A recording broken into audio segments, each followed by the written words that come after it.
I slept with Joshua for 4 years. Lincoln's thighs were as perfect as a human being's could be.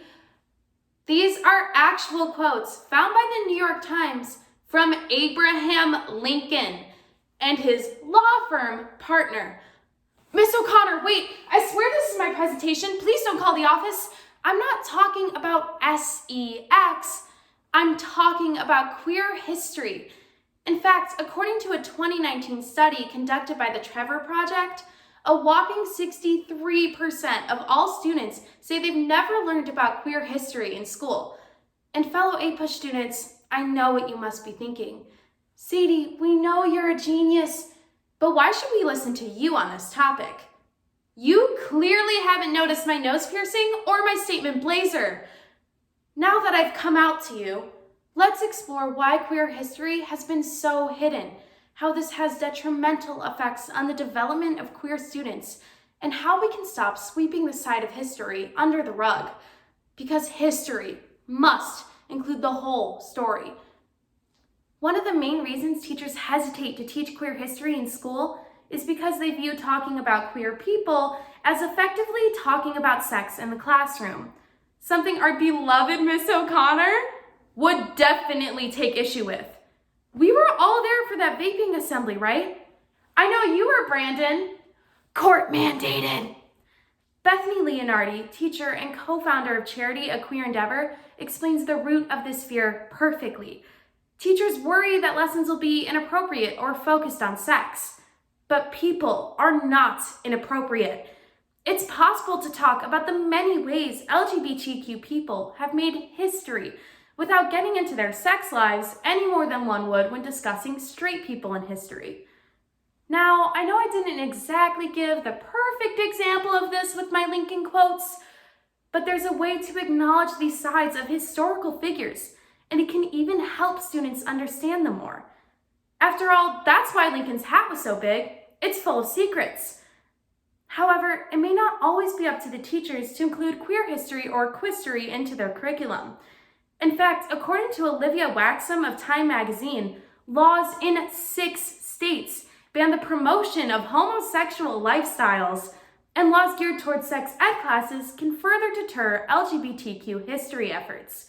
One of these states, unsurprisingly, is Alabama, who banned the live-action Beauty and the Beast because of an openly gay candle. That was the romantic arc you took issue with. She had Stockholm Syndrome with Bigfoot. Alabama aside, we need to create open environments for students from all walks of life. And one of the easiest ways to do so is to not treat them as an uncomfortable topic. The lack of queer history taught in schools has drastic effects on queer students. And let me tell you, that's a lot of students. UCLA's law school found in 2018 that there are roughly 2.5 million queer students in the US, explaining the 31.5 million streams of Rain on Me.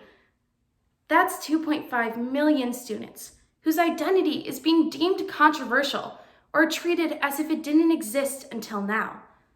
A lack of education means a lack of representation, leaving queer students to be overlooked and ostracized.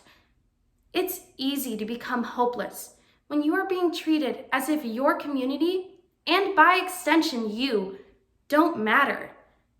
Additionally, the government organization Stop Bullying found that in 2018, queer students are twice as likely to experience bullying.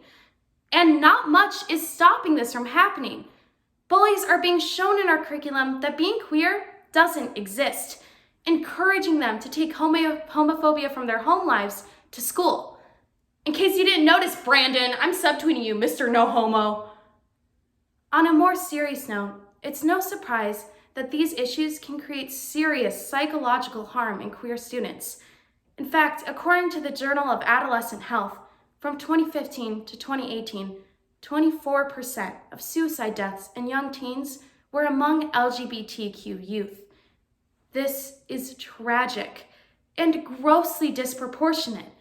It's closely tied to the fact that queer students are often given the near impossible task of coming out to an unwelcoming home. So gifting them with accepting environments can make all the difference when queer people, time and time again, are being forced to face hostility solely for how they identify themselves. These open doors don't only need to belong to Miss O'Connor's classroom, which you sit in every day at lunch until she tells you, "Giving me adoption papers is inappropriate, I'm not your mom." I'm not speaking from personal experience, of course.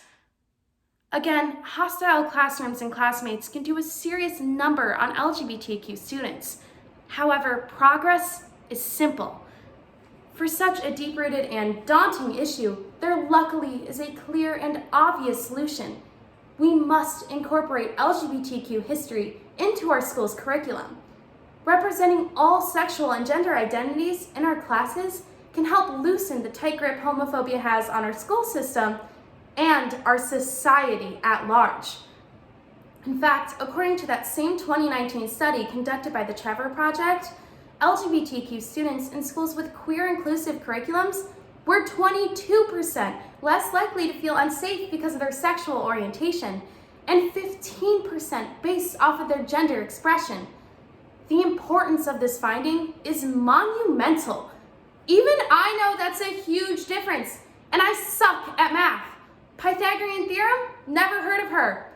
Speaking of never heard of, by simply including figures like Marsha P. Johnson, a Black trans woman who literally threw the first brick at Stonewall, or Alan Turing, inventor of the modern-day computer and breaker of Nazi Germany's code, we can provide representation for students who are disproportionately at risk. Teacher Deb Fowler affirmed the sentiment in a 2019 The Guardian article when speaking about her student Muhammad's experience when a close friend came out to him. Muhammad said to me that because of what he had learned in our class, he was able to understand his friend better and that they became even closer afterwards. That's what this is about, creating closer connections between friends and safer schools and communities.